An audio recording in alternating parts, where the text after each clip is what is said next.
Hey everyone, welcome back to my YouTube channel. If you're new here, my name is Vincent Say and I am a FIDE chess master. Today we will be going over what we call the Stonewall structure and how to play with and against it. So without further ado, let's get this video started. Checkmate. Now let's begin by analyzing what you should do if you have the Stonewall structure. And just as a quick disclaimer, we are looking at this position from Black's perspective. So one of the main plans is to execute a Kingside attack. And as you can see from this position, let me put this knight back on f6. As you can see from this position, Black already has a head start with the Kingside attack with this pawn on f5. So maybe in the future, Black can play something like knight e4. Whoa, okay, no.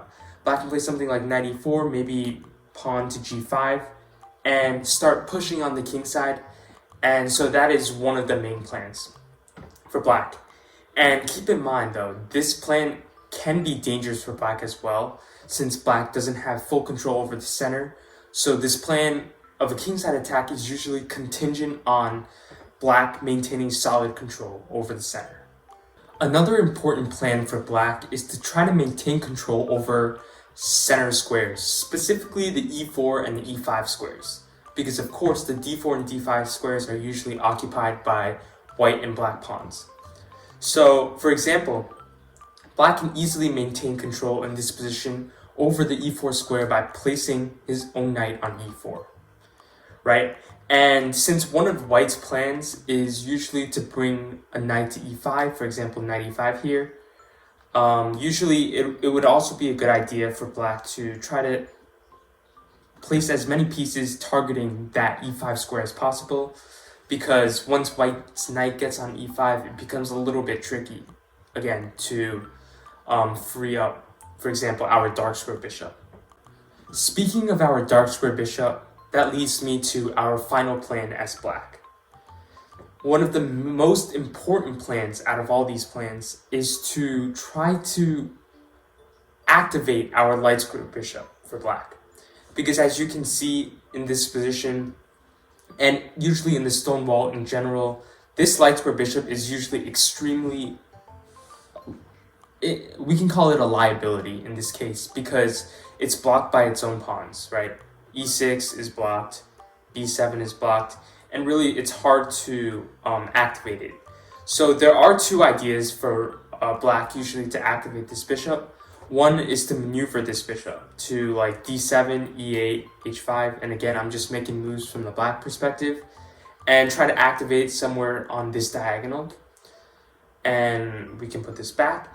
And the other idea, another common idea, is to play b6, bishop b7, and fianchetto the light square bishop, and maybe play c5 at some point and get this bishop rolling. Now let's try to analyze what you should do when you're playing against the Stonewall structure.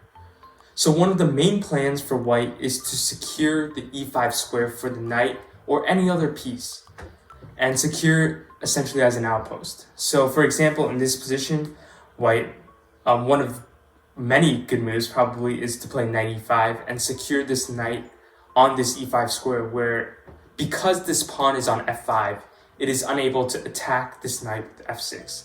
So that's really why putting the knight on e5 is so strong in these cases. And it ensures that this, e6 pawn will be a backup pawn, pretty much for the remainder of the game.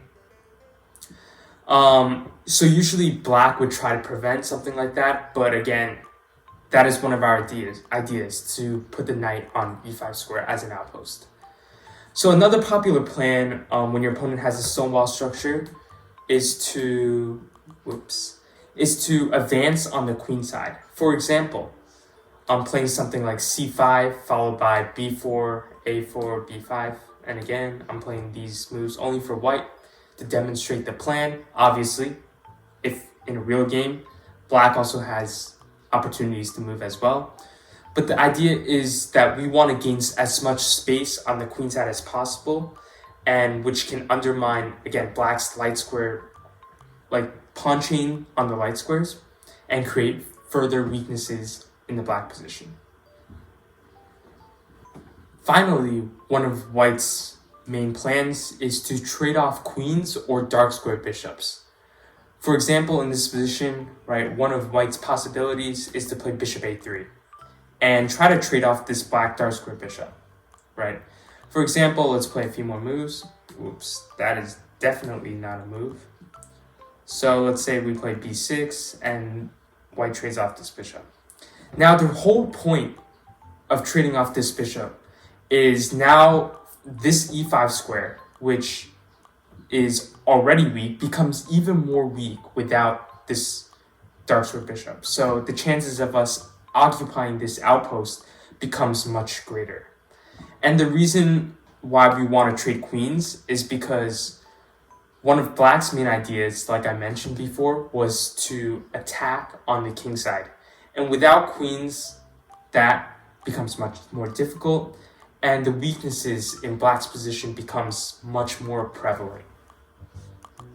Thank you guys for watching today's video. I hope you enjoyed, and as always, be sure to hit the subscribe button and give this video a thumbs up if you learned something new. And as always, I hope you guys are staying safe, and I'll see you next video. Bye!